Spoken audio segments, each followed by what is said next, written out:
Salut à tous, j'espère que vous allez bien. Aujourd'hui on se retrouve pour une nouvelle vidéo qui va parler de mon premier trimestre de grossesse puisque je suis enceinte de 5 mois et demi, bientôt 6. Donc j'ai passé mon premier trimestre il y a 1 mois et demi puisque vous passez votre premier trimestre à 3 mois pleins de grossesse. Donc je pense qu'il était temps de parler de mon premier trimestre. Donc on va commencer par le commencement, c'est-à-dire comment je l'ai appris. Il faut savoir que j'ai fait une fausse couche juste avant, en mars 2020. Et j'ai suivi un curetage qui m'a créé un kyste qui soit partait tout seul, soit resté là. Donc pour contrôler ce kyste, j'ai pris rendez-vous 1 mois après chez mon gynécologue, donc le 19 mai, le jour de mon anniversaire. Donc tout était parti, etc. Donc il m'a dit vous pouvez relancer les essais bébés. Bon, à ce moment-là, j'étais pas tellement dedans. J'étais dedans à moitié, disons, parce que j'avais envie et j'avais pas envie à la fois. J'avais pas envie de revivre une fausse couche, j'avais pas envie de nouveau être déçue.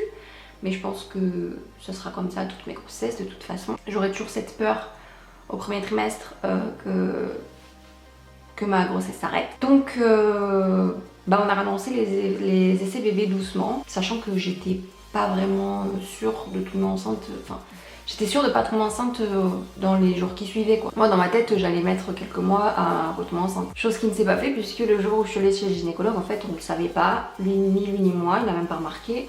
Mais j'étais déjà enceinte. Donc comme c'était la semaine de mon anniversaire, j'ai fait plusieurs tests de grossesse pour savoir si je pouvais boire tranquille. Et ils sont avérés négatifs, donc j'ai bu tranquillement, j'ai fait mon anniversaire tranquillement, sans me poser une question. Et début juin, je me suis dit bah si j'ai pas mes règles, je fais mon test. Je l'ai fait la veille finalement, parce que j'avais trop envie de faire un test de grossesse, je sais pas pourquoi, hein. Alors que dans ma tête j'étais pas enceinte, hein. Mais j'avais envie de faire un test de grossesse pour être fixée, donc j'ai fait mon test de grossesse. Donc il s'est avéré positif, et là je me suis dit comment je vais faire. Alors que j'avais envie d'être enceinte depuis tellement longtemps et de devenir maman depuis tellement longtemps que logiquement j'aurais pas dû me poser cette question. Mais la première question qui m'est venue c'est comment je vais faire. J'étais persuadée qu'il y aurait un négatif sur le test, alors que pas du tout. J'étais un peu sur le cul. Mon chéri rentre, je lui montre le test de grossesse très simplement en fait.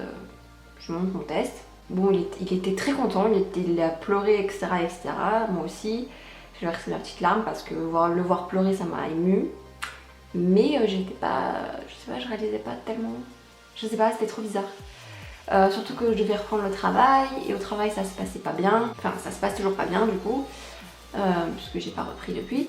Mais je devais reprendre le travail et ça se passait pas bien, donc j'appréhendais vachement. J'ai repris le travail doucement et finalement j'y suis restée 3 semaines parce que au bout de 3 semaines j'ai eu des saignements.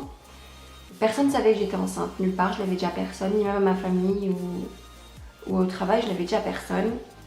Donc j'ai eu des saignements et j'ai appelé mon patron pour lui demander, pour lui dire que je devais partir à l'hôpital parce que j'avais des saignements et que ça m'inquiétait. Il m'a répondu clairement, débrouille-toi pour trouver quelqu'un pour te remplacer. Donc génial. Moi j'étais en pleurs au téléphone et il me dit ça, donc je dis bon ok, je vais me débrouiller. En plus, il savait pourquoi puisque je lui dis que j'avais des saignements, donc forcément il savait pourquoi c'était et j'avais dit que j'étais enceinte du coup, je lui ai tout dit d'un coup. Donc il savait pourquoi c'était et j'attendais un peu plus de compréhension de sa part, mais ça n'a pas été le cas. C'est pas grave, ça m'étonne pas plus que ça vu le personnage, hein. Mais du coup, j'ai appelé plusieurs de mes collègues et bon, elles sont pas venues, il y en a qu'une qui est venue.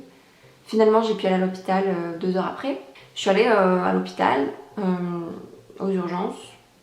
Donc la gynécologue m'accueille, elle savait déjà mon dossier puisque j'avais déjà fait une grossesse extra-utérine et c'est elle qui l'avait traitée. Donc elle me connaissait déjà et elle m'a dit vu vos antécédents, je vais vous arrêter. Elle m'a fait une écho, tout allait bien, j'ai vu mon bébé, j'ai vu son cœur battre, etc. Enfin mon bébé c'est un haricot à ce stade-là, mais donc je l'ai vu, donc j'étais vachement rassurée, donc elle m'a mis en arrêt pour 1 mois.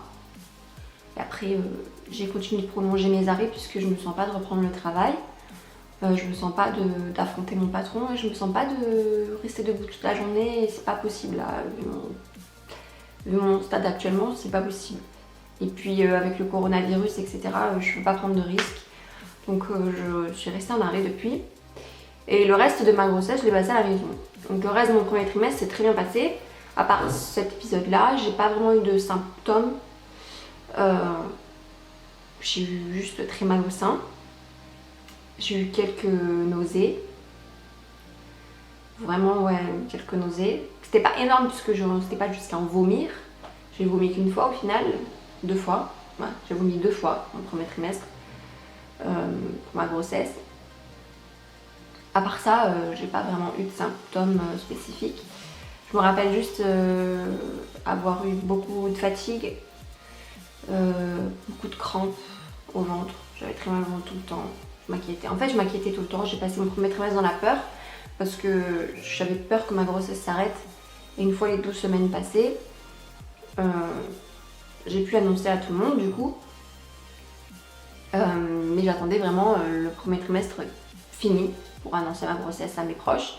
Sinon, je l'ai pas annoncé avant. Je me rappelle que je l'ai annoncé très simplement à ma mère et à mon père. En fait, je leur ai imprimé la photo de l'échographie du premier trimestre et je leur ai donné, très simplement. Et puis, ils étaient contents. Bon, ma mère était un peu choquée, mais elle était contente. Mon père était très content.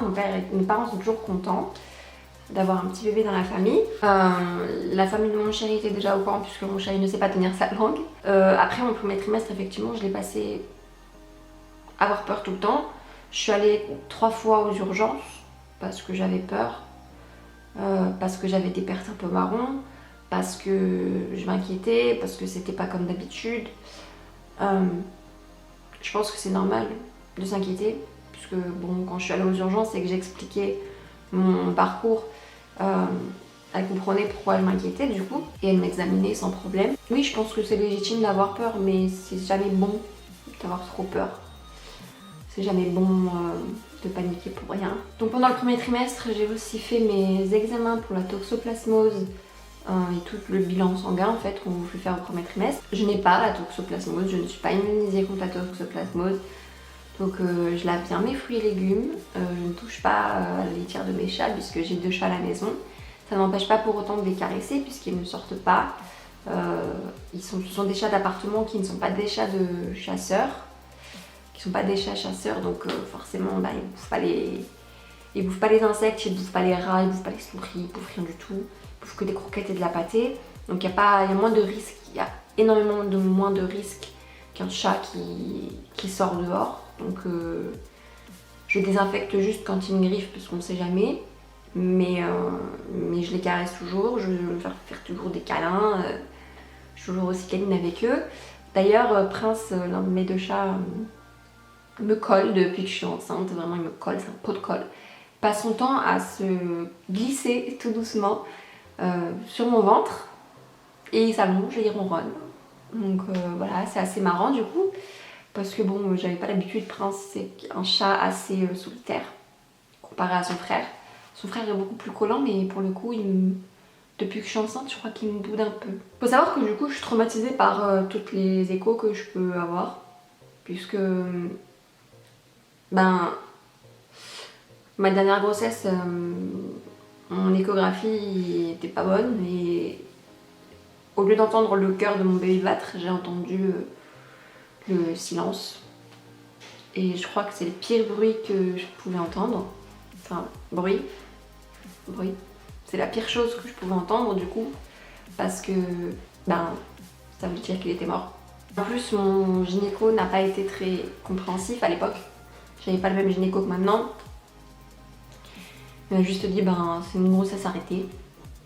Et j'étais devant lui, genre, jambes écartées et je pleurais. Alors je comprends qu'il croise des femmes enceintes pour qui ça se passe bien et des femmes enceintes pour qui ça se passe pas bien toute la journée. Mais quand même un minimum quoi. Il m'avait simplement expliqué les mesures à suivre et il m'avait laissé comme ça. Donc voilà. Je ne suis plus jamais retournée chez le gynécologue. Le gynécologue chez qui je suis actuellement est très bien. Il est très très bien. Il prend le temps pour chaque écho de me montrer ce qui va, que tout va bien quoi. Donc oui, j'aime beaucoup mon gynécologue actuellement. Malgré mon parcours, ils n'ont pas estimé que c'était utile de faire des échographies régulièrement. Du coup, j'en ai eu que 2 dans mon premier trimestre. J'ai l'échographie de datation et l'échographie de fin de premier trimestre quoi. Donc ça a été un peu compliqué parce qu'il a fallu que je passe toute une période sans écho.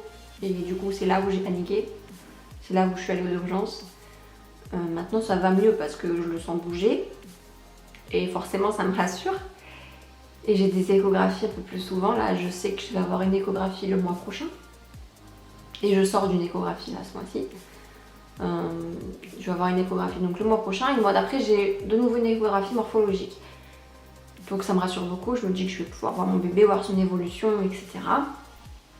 Donc ça rassure beaucoup de faire des échographies. Si vous avez un gynécologue compréhensif et qui vous laisse faire des échographies assez régulièrement, c'est top. Même si par rapport aux ondes, c'est pas vraiment conseillé au premier trimestre, je crois. Mais si elles sont bien espacées et bien gérées, je pense qu'il n'y a pas vraiment de soucis. Au niveau des envies, j'ai pas eu vraiment beaucoup d'envies particulières au premier trimestre. J'avais juste beaucoup envie de choses différentes en fait. Je supportais plus les lardons, et je supporte toujours pas les lardons d'ailleurs. Je supportais plus les lardons, je supportais plus l'odeur globale, les odeurs grasses. Je pouvais plus.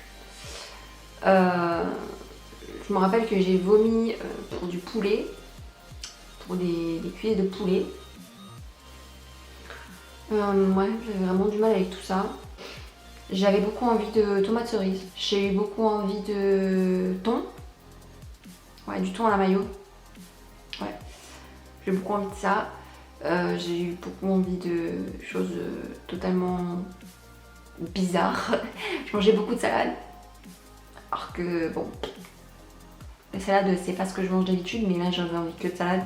Ah, les tomates au sel aussi. Les tomates juste avec du sel. Après j'ai commencé à manger beaucoup de sucré, beaucoup de bonbons, tout ça. Je m'en enfilais devant la télé le soir, mais bon, raisonnablement quand même. Parce que depuis le début de ma grossesse, j'ai pris que 3 kilos. Donc ça va, je gère plutôt bien. D'ailleurs au premier trimestre, mon ventre est quasiment pas sorti.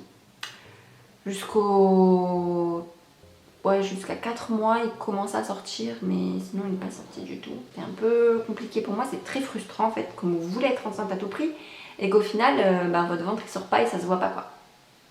Vous êtes là, je suis enceinte. Et les gens ils vous regardent en mode, toi t'es enceinte? Ouais, j'étais juste très très fatiguée. Je me levais, je pouvais pas faire les courses parce que je m'asseyais tout le temps. Mais tout le temps, toutes les 5 minutes je m'asseyais. Voilà, c'était mon premier trimestre de grossesse. J'espère que cette vidéo vous aura aidé ou vous aura plu. Si vous êtes dans votre premier trimestre de grossesse, ne vous inquiétez pas.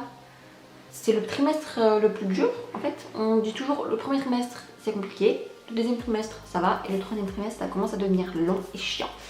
Donc vous inquiétez pas, le premier trimestre, une fois qu'il est passé, normalement ça devrait aller. Vous vous sentirez beaucoup mieux si vous vous sentez pas bien dans votre premier trimestre. En tout cas, moi c'est ce que j'ai entendu dire. Bref, je vous fais plein de bisous et je vous dis à la prochaine. Bye.